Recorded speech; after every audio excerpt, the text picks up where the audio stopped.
தாவேகா அப்படின்றது கட்சியோடைய வெற்றி அப்படிங்கிறது ஒரு மிகப்பெரிய சந்தேகத்தை நமக்கு எழுப்புனுச்சு. ஏன்டா திருதுப்புன்னு இவ்வளவு தொகுதி ஜெயிக்கிறாங்க. அதுவும் குறிப்பா முன்னாள் முதலமைச்சர் திரு ஸ்டாலின் அவர்களுடைய தொகுதியில ஸ்டாலின் அவர்களை தோற்கடிக்கிறாங்க. எப்படி இது சாத்தியம்? என்ன நடந்தது? ஏதோ ஒரு குழப்படி எதுவும் நடந்துச்சா அப்படின்னு பல்வேறு கேள்விகள் எழுப்பப்பட்டது. அதே சூழல்ல ஆதவ அர்ஜுனா தேர்தலுக்கு முன்னாடியே பிரச்சார டயத்துல சொல்லிட்டாரு, கொளத்தூர்ல ஸ்டாலின் நாங்க தோற்கடிச்சு காட்டுறோம், கண்டிப்பா அவர் தோத்துருவாரு அப்படின்னு உறுதியா சில விஷயங்களை பதிவு பண்ணாரு. சரி, ஓகே, வளர்ந்து கட்டவர் ஏதோ ஒண்ணு பேசிட்டு போறாரு, ஒண்ணும் பிரச்சனை இல்லைன்னு சொல்லி நம்ம எல்லாருமே கடந்து வந்துட்டோம். ஆனா இன்னைக்கு தேர்தல் ஆணையம் இருக்குல்ல, அது ஒரு விஷயத்த ஒத்துக்கிடுச்சு. என்னன்னா, கொளத்தூர்ல இவிஎம் மிஷின்ல கிட்டத்தட்ட ஒரு 5 இவிஎம் மிஷின் ஒர்க் ஆகல.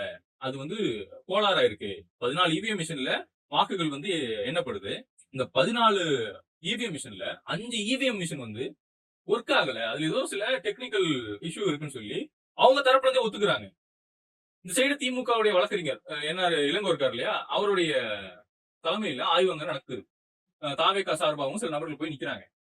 ஓப்பனா 2 பேர் மத்தியிலையும் அந்த இவிஎம் மிஷினை செக் பண்ணி காட்டும் போது 5 இவிஎம் மிஷின் ஒர்க் ஆகல. அது தப்பான சில தகவலை கொடுக்குது, அங்க ஏதோ டெக்னிக்கல் இஷ்யூ இருக்கு அப்படின்னு இப்போ கன்ஃபார்ம் செஞ்சிருக்காங்க. இப்ப என்ன கேள்வினா, இப்ப தமிழ்நாடு முழுவதும் இவிஎம்ல ஏதோ பிரச்சனை ஏற்பட்டிருக்கு அப்படிங்கறத நம்மளால ஆணித்தரமா சொல்ல முடியும். ஏன்னா 108 தொகுதி ஜெயிக்கணும், 106 தொகுதிகள்ல ஜெயிக்கிறாங்க. 106 தொகுதியில ஜெயிக்கிறாங்கன்னா இது மிகப்பெரிய ஒரு நம்பர். அது எடுத்தெடுப்புல ஒரு கட்சி ஆட்சிக்கு வராங்க அப்படின்னா அது மிகப்பெரிய ஒரு விஷயம். மறைமுகமா ஏதோ இருக்கு அப்படின்ற ஒரு சந்தேகம் எல்லாருக்குமே இருந்தது. குறிப்பா கரூர்ல நடந்த அந்த கொலைக்கு பின்னணியில சில முக்கிய நபர்கள் இருக்கிறாங்க, அவங்க விஜயை காப்பாத்துறாங்க அப்படின்னு நமக்கு தெரிய வந்தது. குறிப்பா விஜய் சிபிஐ விசாரணைக்கு அப்புறம் ரொம்ப தைரியம் ஆயிட்டாரு.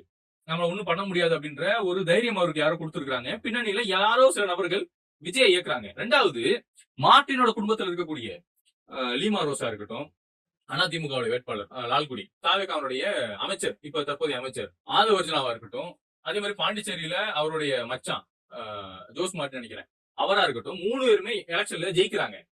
மக்கள் என்ன மார்ட்டினுடைய குடும்பத்தை பார்த்து ஓட்டு போட்டாங்களா? இல்ல இல்ல, மக்கள் அப்படி போடல. அங்க ஏதோ சில குளறுபடிகள் நடந்திருக்கு. அங்க ஏதோ சில விஷயம் ரொம்ப நம்மளோட நாலேஜுக்கு எட்டாத அளவுக்கு அங்க மறைமுகமா ஏதோ சில விஷயம் நடந்திருக்குன்னு மட்டும் நமக்கு கன்ஃபார்மா தெரியுது. ஏன்னா ஸ்டாலின் அவர்கள் கொளத்தூர் தொகுதியை ரொம்ப நல்லாவே டெவலப் பண்ணி வச்சிருக்காரு. இங்க ஏதோ ஒரு குளறுபடி நடந்திருக்கு.